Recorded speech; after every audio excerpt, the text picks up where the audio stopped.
साला बोगला मरेगा, साला नरक में जाएगा, साला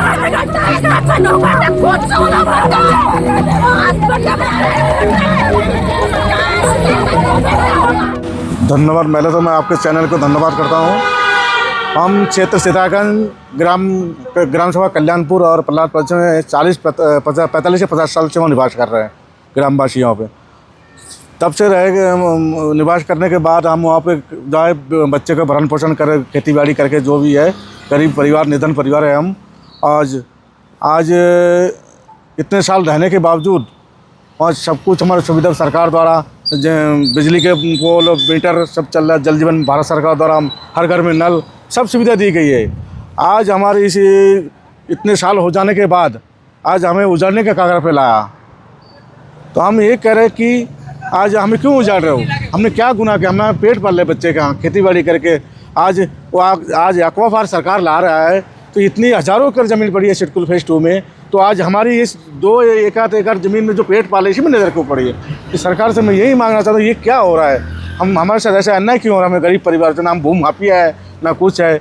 सरकार एक तरफ हमारे देश के प्रधानमंत्री कह रहे हैं कि सबका साथ सबका विकास, ये तो घर उजाड़ के विकास हो रहा है। मैं तो यही सरकार से यही कहना चाहिए, कौन सा नीति लाया।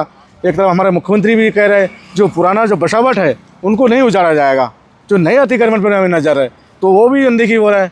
हमें सरकार से यही मांग रहा था, तो क्या हमें हमारे साथ ऐसा क्यों जुल्म हो रहा है। पहला कदम यह है, अभी हम हाई कोर्ट से आ रहे हैं, अभी DM के यहाँ एक लेटर देने जा रहे हैं विधायक के हाथ में, यही हमारा वो प्रक्रिया चल रहा है। ऐसा है ना कि ये सिडकुल जब बना था सिद्धार्थगंज में शक्ति फार्म में, उससे पहले से ये लोग यहाँ रहते हैं और ये इनकी तीसरी पीढ़ी है। जब सिडकुल बना तो मैंने माननीय तिवारी जी से अनुरोध किया था कि इनको यहीं रहने दिया जाएगा और सिडकुल से बाहर है, राजस्व की ज़मीन है वो। अभी क्या हुआ कि अभी कुछ समय से एक्मा पार्क के नाम से वो ज़मीन चिन्हित कर ली गई और वो 45 एकड़ में वो लोग रहते थे। अब उन्हें हटाओ। उसकी जब वो प्रशासन ने उसका फिजिकली वेरिफिकेशन किया तो उसमें ये लिख दिया कि यहाँ कोई रहता ही नहीं है। फिर एक्वा पार्क का वहाँ प्रस्ताव कर दिया। अब सब कुछ हो गया, थोड़ा बहुत उन्होंने बना भी लिया पार्क, मत्स्य विभाग ने। अब नोटिस भेज रहे हैं कि आप खाली करो। तो आपने तो पहले कहा था यहाँ कुछ है ही नहीं, प्रस्ताव भी बना लिया, अब नोटिस भेजा जा रहा है। तो ऐसा कोई हमारे लिए विवाद का विषय नहीं है। भाई 50 साल से रह रहे हैं, उन्हें रहने दिया जाए और थोड़ा दाएं बाएं अपना शिफ्ट कर लो। पट्टे भाई सब जगह से कटते ही हैं, पट्टे देते ही हैं लोग, पुराने लोग हैं।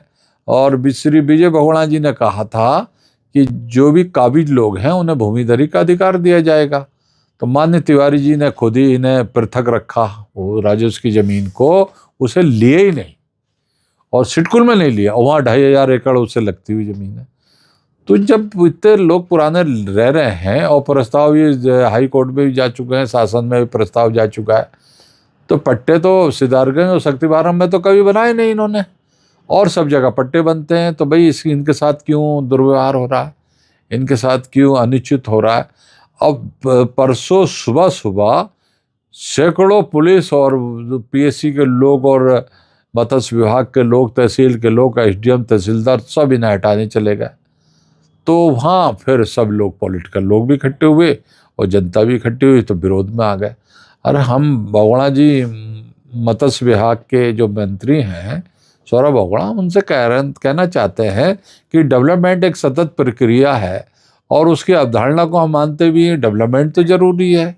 लेकिन जब 2500 एकड़ ज़मीन वहाँ पड़ी है तो आप वहाँ ले लेते, उसके बराबर में कहीं बना लेते। इनको तो आपने 40 एकड़ ज़मीन छोड़नी है, वो छोड़ दो और बनाते रहो, थोड़ा दाएं बाएं शिफ्ट कर लो।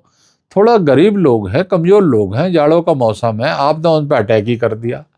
तो कितनी अजीब बात है कि आपका जन्मदिन है और वो पुतले जला रहे हैं। मैं पुतले जलाने से कोई बहुत ज़्यादा सहमत नहीं हूँ। मैं उनसे, सौरभ बहुगुणा जी से कहना चाहता हूँ कि गरीबों के प्रति उदार रवैया अपनाएं। ऐसी राजनगर में 5 एकड़ में कुछ लोग फैमिली रहती थी, तो उन्हें यहाँ ये बनाएंगे वो बनाएंगे। अरे 2,500 एकड़ जब सिडकुल का पड़ा है, उससे 2-3 किलोमीटर के अंदर, तो वहाँ बना लो ना। तो मैंने डीएम से कहा और कार्रवाई तो रुकवा दी, एसडीएम से कहा, फिर कार्रवाई रुकवा दी, मैंने मुख्यमंत्री से भी कहा। तो आज मैं अभी फिर मुख्यमंत्री से मिलने के लिए बैठा हूँ, उनसे डीएम से मिलने के लिए बैठा हूँ, और मेरा अलग अलग बात हो गई। अभी नैनीताल गए हैं, उनसे मिलने के लिए बैठा हूँ, नैनीताल उसके परिवार के, और जो भी 15-20 परिवार हैं उनके परिवार के लोग हाई कोर्ट गए हैं, उनसे मिलने के लिए बैठा हूँ। तो गलत हो रहा है ना, आप जगह जगह पट्टे कर रहे हो, नियमित कर रहे हो, हैं लोग कब्जा कर रहे हो, वो आपसे छूटते नहीं है। जो गरीब लोग हैं, आप ऐसा जैसे जो लोग हैं उनके साथ आप इतना ज़्यादा गलत कर रहे हो, तो उनकी संवेदना जो है वो सबके साथ जुड़ी हुई है। लोग आ रहे हैं जा रहे हैं, वहाँ हजारों का मेला लगना शुरू हो गया। तो हम ये प्रयास करते हैं कि सौरभ बोगड़ा जो है उनकी जगह भी कर दें, और वो अपना विकास की योजनाओं को भी लागू करें, क्योंकि विकास भी जरूरी है। लेकिन इनके अब एक बच्चे ने वहाँ अपने ऊपर डीजल डाल लिया,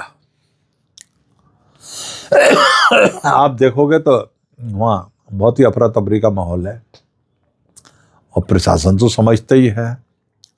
तो ये इसलिए मैं लगा हूँ भाई, अभी आपके सामने वो लोग भी आएंगे, हाई कोर्ट के लोग जो हाई कोर्ट में गए थे वो लोग भी आएंगे, उनकी भी व्यथा को सुन लेना। और ये बहुत अच्छा है कि आपने इस व्यथा को जानने की कोशिश की, जबकि आपका ज़्यादा उनसे कोई ताल्लुक भी नहीं है, लेकिन फिर भी एक अच्छा पत्रकार होने के नाते जो आपने गरीबों की बात सुनी या उनके बारे में सुना, आप खुद ही फिजिकली वहाँ देख लें तो आपकी खुद संवेदना उनके साथ हो जाएगी।